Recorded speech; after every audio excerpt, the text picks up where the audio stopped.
Assalamualaikum warahmatullahi wabarakatuh. Semangat pagi, pagi, pagi, pagi.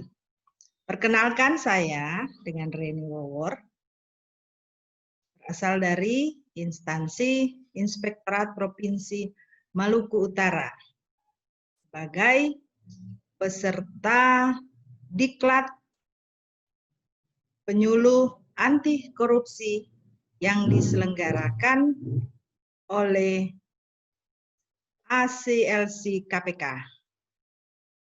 Pada kesempatan ini, saya akan melakukan penyuluhan tentang anti korupsi. Kita peringati pada tanggal 9 Desember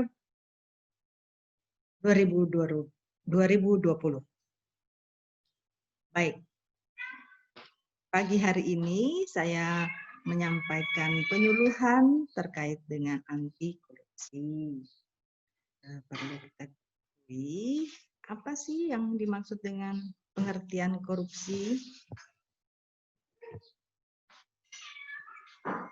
Nah, korupsi atau kata rasuah bahasa Latinnya corruptio dari kata kerja corrumpior yang bermakna busuk, rusak, atau menggoyahkan, memutarbalikkan, dan menggoyok. Adalah suatu tindakan yang dilakukan oleh pejabat publik, baik itu politisi maupun pegawai negeri sipil, serta pihak lain yang terlibat dalam tindakan yang secara tidak wajar atau ilegal, menyalahgunakan kepercayaan publik yang dikuasakan kepada mereka untuk mendapatkan keuntungan sepihak. Ini termuat dalam Undang-Undang Nomor 31 tahun 99 Junto Undang-Undang 20 tahun 2001 tentang pemberantasan tindak pidana korupsi.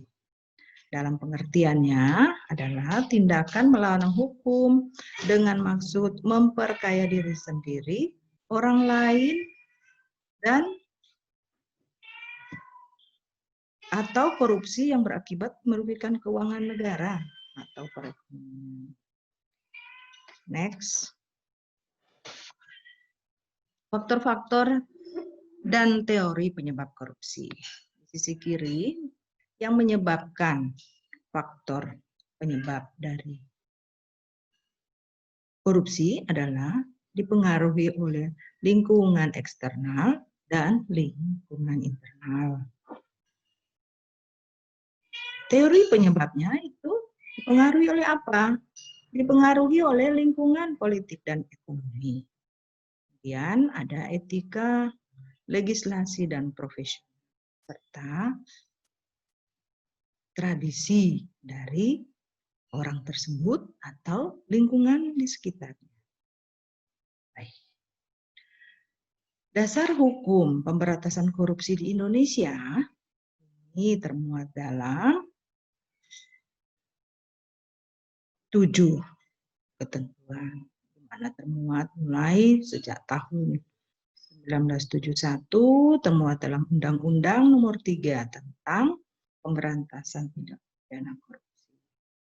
Jadi sejak tahun saya lahir, Presiden Republik Indonesia, negara Indonesia sudah menetapkan tentang pemberantasan tindak pidana korupsi. Kemudian pada TAP MPR nomor 10 garing MPR garing 1998 tentang penyelenggaraan negara yang bersih dan bebas KKN. Kemudian ada Undang-Undang nomor 28 tahun 99 juga tentang penyelenggaraan negara yang bersih dan bebas KKN. Di tahun 99 ada Undang-Undang nomor 31 yang sampai sekarang terkait dengan pemberantasan korupsi tindak pidana korupsi dan Undang-Undang 20/2001 tentang pemberantasan tindak pidana korupsi yang sampai sekarang masih kita gunakan sebagai dasar pemberantasan korupsi di Indonesia ini. Kemudian ada PP 71 tahun 2020, tahun 2000 tentang tata cara pelaksanaan peran serta masyarakat dan pemberian penghargaan dalam pencegahan dan pemberantasan tindak pidana korupsi. Kemudian ada Undang-Undang 30 tahun 2002 tentang Komisi Pemberantasan Tindak Pidana Korupsi atau kita kenal dengan KPK yang sekarang sedang menyelenggarakan diklat pembentukan penyuluh anti korupsi. Di sini KPK mengharapkan adanya penyuluh-penyuluh tersebar di seluruh Indonesia untuk melakukan sosialisasi dan peran serta dalam pemberantasan atau pencegahan terhadap korupsi di Indonesia. Di sini juga ada instruksi Presiden nomor 5 tahun 2004 tentang percepatan pemberantasan.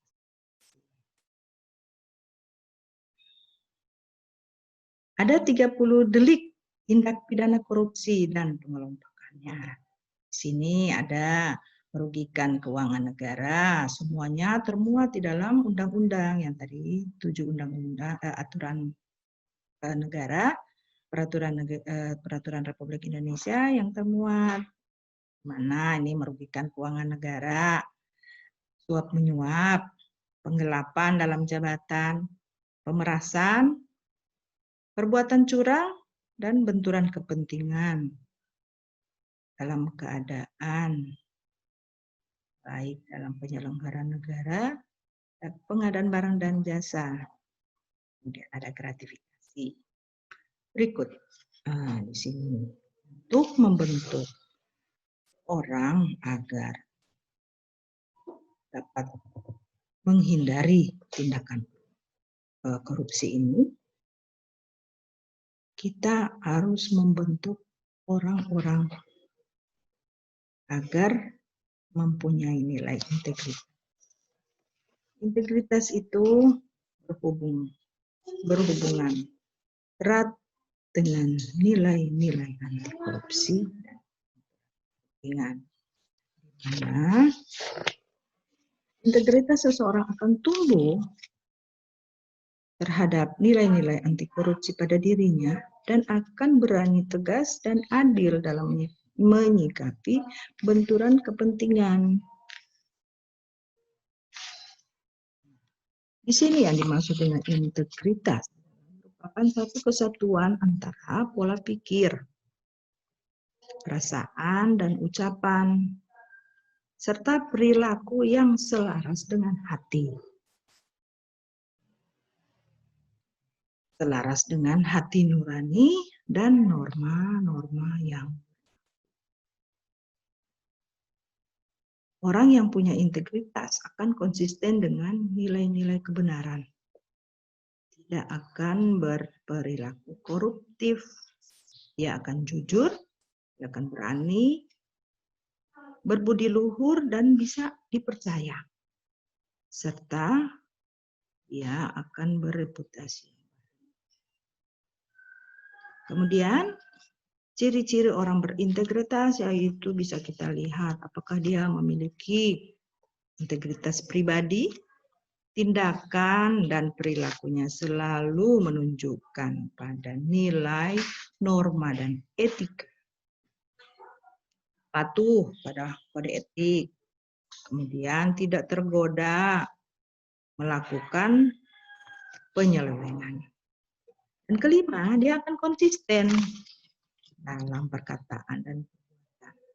Serta dia sering menjadi panutan dalam suatu organisasi.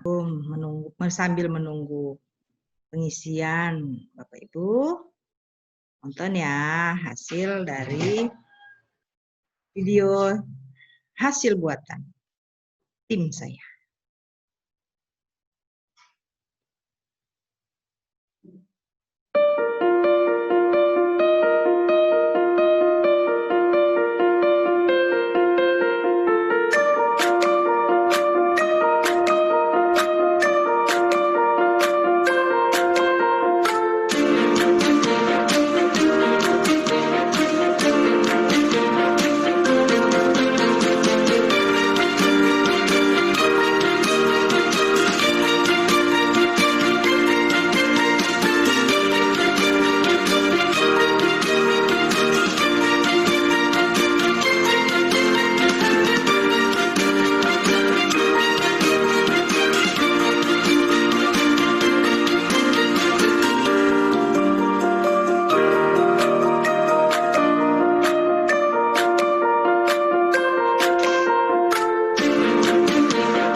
Demikian